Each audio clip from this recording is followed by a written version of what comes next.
Usa ka adlaw ni Ana, nagtapok ang mga Filistihanon alang sa gubat batok sa Israel. Nag-atbangay sila sa walog sa Ela, sa usa ka bungtod ang mga Filistihanon ug sa pikas bungtod ang mga Israelihon.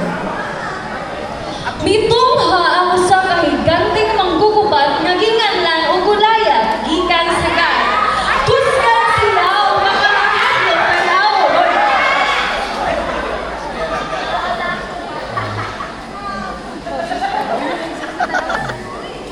Og miingon si Goliath. Kinsa man sa inyo makig-away nato. Pagpili mo ko sa katao kay mapildi ko niya. Mahimong inyong ulipon ang mga Filistihanon. Apan kung ako mo daog, kamo ang mahimong ulipon. Nahadlok si Haring Saul ug nagtanaw ang Israelihon sa ilang nadungog.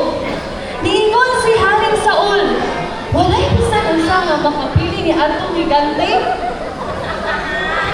Sa laing David, makita nako ang tigulang nga si Jesse uban sa iyang pinamanghunan nga anak nga si David. Niingon si Jesse, David! Istorya sa David. David! Dadagin yung pagkaon na to sa imong mga igsuon sa kampo. Tanawa sa kung okay na sila. niingon nitubag si David, oo, amahan, akong buhaton. Sa pag-anto ni David sa iyahang igsuon, nagunggan niya ang pagsingkit ni Goliath. Layo asing katuan eh.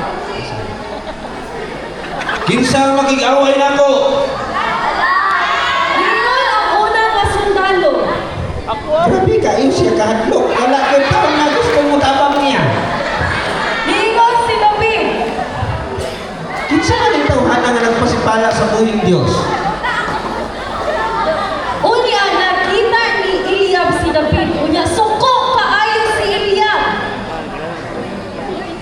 David! Ano may animang ka? Biyaan mo ang mga karniro para namutan ako sa gubat. Niingon si David, Well. Unsay ako sa lahat? Namutan naman ko. adunay nakadungog ang David o gi-report kini kang Haring Saul o gipatawag sa hari si David. Niingon si David, Ayaw mo ka-discourage. Tungod aning Filistihanon. Ako ang makig-away kaniya. niingon si Haring Saul, Batanon pa kayo ka? David, dili ka makig-away kang Goliath. pero niingon si David, Mahal yari. Samtang nagbantay ko sa mga karniro, nakapatay ko ang iyon ng oso. Aron maluwas ang atong mga karniro, ang Ginoo itabang nako kaniadto, mausap ang utabang nako karon. busa niingon si Haring Saul, Ubanan kaunta sa Ginoo. gisulob ni David ang mga armor gitistingan niya kini apan dili siya komportable niini. Miingon si David, Wala ko maana dani, dili na ko kinahanglan. Hubuha ang imong sulob, hubuha. Na ayo na. miadto dayon si David o giatubang si Goliath. Apan si Goliath nagkatawa sa pagkakita kang David. Ha. Si Goliath ra iyang shield bearer nag-anam-anam og paduol kay David.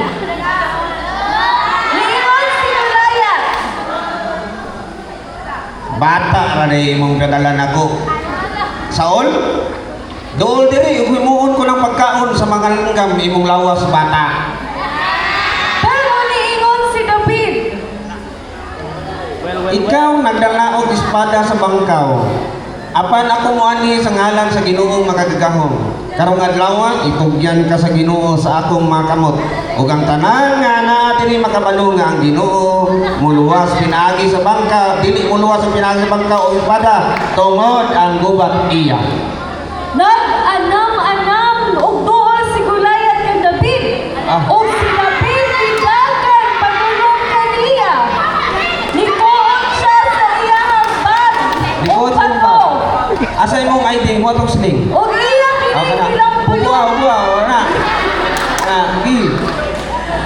Na ikaw ang batok sa anak ni Gulayan o natumbang si Gulayan sa yuta. Tuba. Ita nyo. Giadto ni David ang natumbang nga si Gulayan, ikuha niya ang espada ni Gulayan ug iyang giputol ang ulo ni Gulayan. Sige daw. Potlon yun.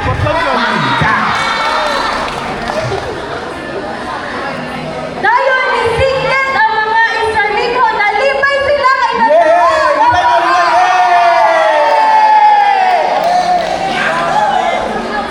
Sablang nagalantaw sa mga pakitabo si Haring Saul, nakikistorya siya kang Abner. Niingon si Saul, Kinsang anak kining batan-una. niingon si Abner, Wala ko masayon. Bangari. gidala si David ngadto kang Haring Saul.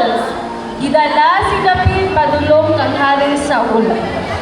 Niingon si Saul, Hibalua kung kinsa siya. Kinsang anak kining batan-ong lalaki. o tituban si David. Ako si David, anak ni Jesse nga taga Bethlehem. O pinaagi sa pagtuo o pagsalig sa Ginoo, napili ni David ang higanting si Goliath.